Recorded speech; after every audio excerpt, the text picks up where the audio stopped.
everyone, thank you so much for joining me today. My name is Cynthia, and today's video I'm going to be sharing some of my process creating my May Dusty Roses design team project. So the post for the design team is probably going to go up much before all of these videos are going to be posted, but if you're curious to see the final results, that will be on my Instagram much before I share it on my YouTube. So here is my very first inspiration. This is a piece of fabric that was gifted to me by Therese, and I just love the fabrics she sent me so much, and I really wanted to create some special journals with it.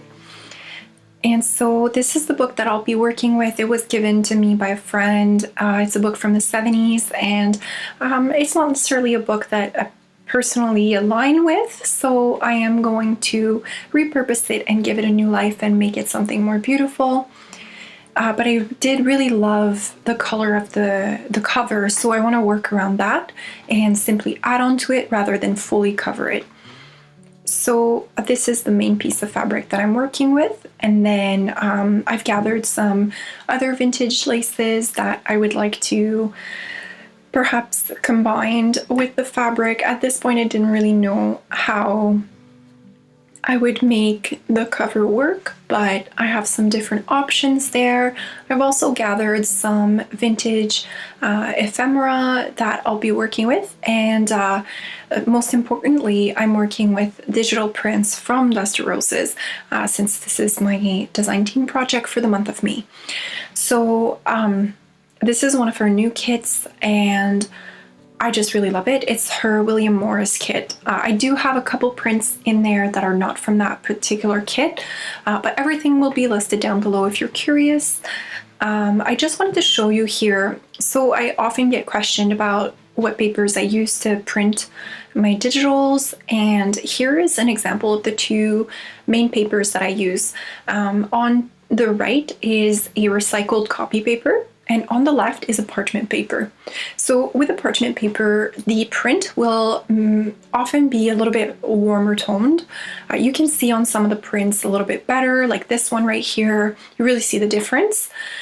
Sorry, I'm working around the lighting here, but the main thing that I like about the parchment paper is its feel, as well as the back side. I don't feel like I have to cover up the blank space because you kind of see the print show through a little bit. So here I'm just showing you how differently it can appear on each types of prints, just so you get a good idea of the difference that it can create. Now, I do get my digital prints printed out. I order on Staples, so depending on where you are in the world, you may not have Staples, but it's like an office type of store. So I don't have a color printer at home, so that's what I do. And I just find that those two papers are my favorite. I like the recycled paper because it mutes some of the colors a little bit, and I just find that the texture is better. The regular copy paper, to me, when it's printed on, is just a little bit too glossy for me. And here I'm just showing you some of the pieces that I've gathered to work with. These are mainly pieces that either Cassie has sent me, other than this postcard. I also, I'm getting ahead of myself here. So a lot of these pieces are from either my Patreon mail or my design team package that I was sent from Cassie, or I also have a few pieces that were gifted to me in Happy Mail from some friends. And here I'm just showing you this postcard that I think I'm gonna cover. I'm not a very religious person, so I don't really want to use the front, and it doesn't really go with the theme anyways, so I'm thinking I will still use the back of that postcard and still make something really pretty out of it. So here I'm just kind of additioning, trying to figure out how I'm going to be placing my my fabric. In the end, I actually ended up sewing my fabric wrong, and you'll see that. I don't know if it's in this video, but in the next one, I think. And I don't know what I was thinking. It was like late at night, and I was like, oh, I'm just gonna make a decision And I ended up sewing the extra pieces that I've selected, but completely on the wrong side. So, it's gonna look very different than what I'm laying here. I do really like the end result, but it's just, this happens sometimes, right? We make some little mistakes here and there. So I'm just gonna let you watch here. This is just my process on trying to figure out kind of how I'm gonna be wrapping this fabric around. I do want to bring it far enough on the back side so that I can stitch on both sides of the spine, just so that it's very secure onto there.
All right, so I was being super undecisive and not really sure what I was going to be doing, so I decided to move on to the next step, which is going to be to gut the book. So of course, I've shown this many times. If you have any questions, definitely ask down below. You just want to very carefully remove the pages from the cover. And to do that, I'm using an X-Acto knife, and this is sped up, so I'm not going this quickly. That would be very dangerous. And then I'm just going to use my scissors to kind of trim off any bits that were left onto the cover.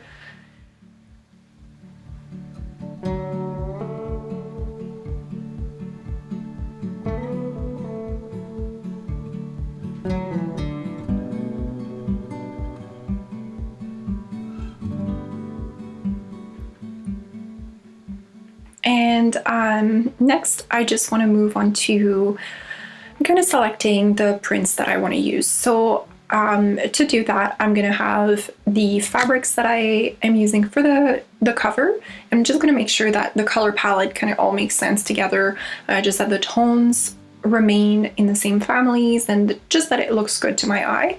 So I'm just additioning the different prints that I have. I have some different piles happening around me that you don't see. So I have like a maybe, I have a no, and I have my yes pile, which is the one you see. So I'm just going through a first round, and then I'm going to go through once again with the ones that I'm not sure if I want to use them,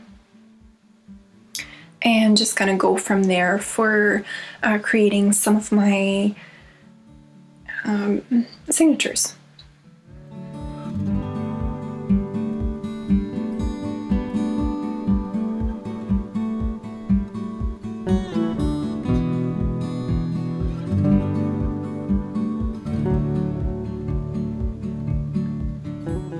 So here you're going to see me add a variety of papers. A lot of them are vintage papers or coffee dyed papers.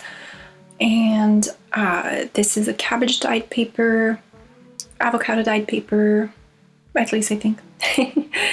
And I'm just going to start folding some of the pages. And since this is a journal that I intend to keep, I'm going at it very freely and just really thinking about what my personal preferences are and how I'm going to make it work with this journal.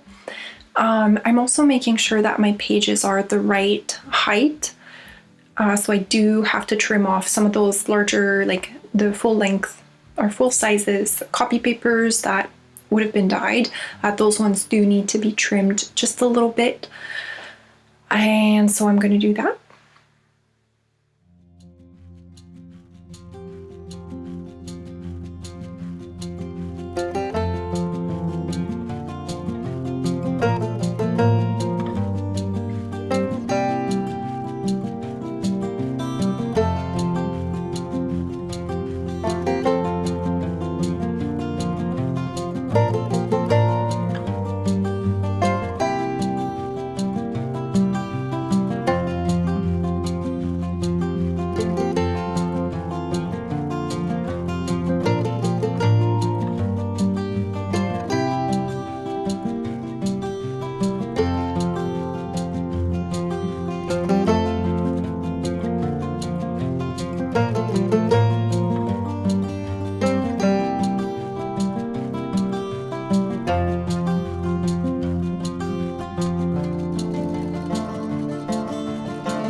And here I decided to switch out this page since I knew I was going to have to trim it, and I have a few coffee dyed pages that have a little bit of some rips on the edge, so I decided that it would be the perfect opportunity to simply remove the ripped parts and then use the rest of the page.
So this here is my absolute favorite, and I know that I want to use it as a page that you will see when you open up the journal. So that's where I'm starting, just my first signature, and Typically, whenever I have some of those special pieces that I know I want to be able to see, that I find that that's a really good starting point. It helps me really get started, because sometimes that's the issue. It's like you don't really know where to start.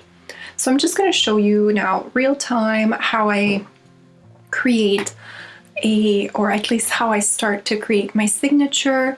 So in a signature, I want to have a variety of pages. I really like to have different size of papers as you open up the book and see that first signature especially. And recently I've been really loving to use some of Heather's embossed papers.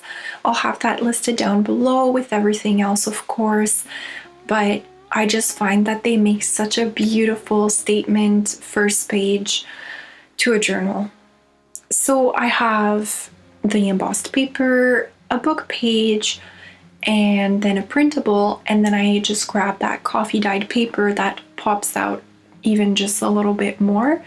So I just really love how that looks, but I would like to see the coffee dyed paper just a little bit more. So I'm going to trim this page ever so slightly, just so that you see the top and side of that creamy color in the background. I just want it to be essentially eye candy. I want it to be pleasant and inviting, and also exciting in a way that when you open the journal, you want to go and see what those other pages have to offer. And as I'm going to be creating on these pages, even more is going to be kind of peeking through the different layers.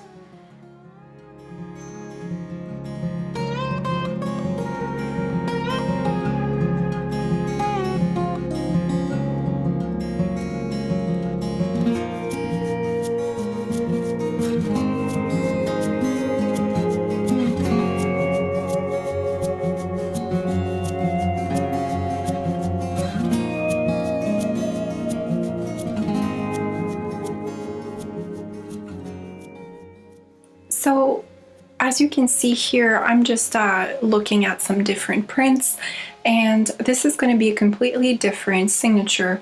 So once I've put together a few of the pages, I don't get stuck trying to finish one signature all at once. I just really go with the flow. When I hit that moment of, what could I put next? I just move on to the next signature and assemble the pieces that I know I like together, and kind of work from what I know I love to add on to it, and what makes sense and what will flow really nicely together. So here I'm just trying to see what kind of paper I would like to see when I open up. This will be the middle of a signature. So I want to see what am I going to like when I open it, right? So I'm just going to be trimming some of the pages and just continuing to assemble the different signatures. And I just sped up through the process. You can still see all of it, but a little bit more quick because I spent so much time. I think often when I record videos, I record many clips, but altogether it's often over an hour long of shooting. So think about that also. Like if you ever watch videos and feel like, wow, like I don't craft that quickly, there's so much that gets removed, edited out, and or sped through.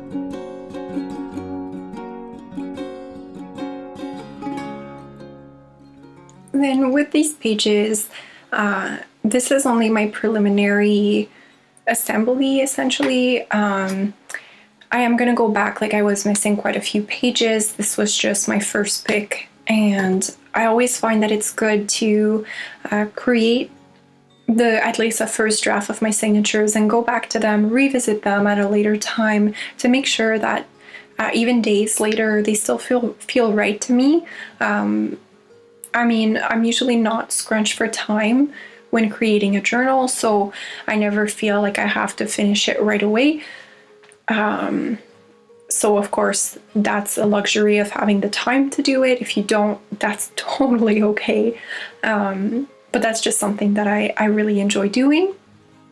And I think that's about it for my process for this part, this first part of this series. I really hope that you enjoyed it.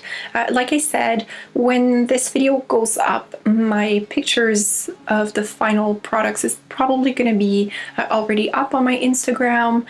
And so I encourage you to go and check that out.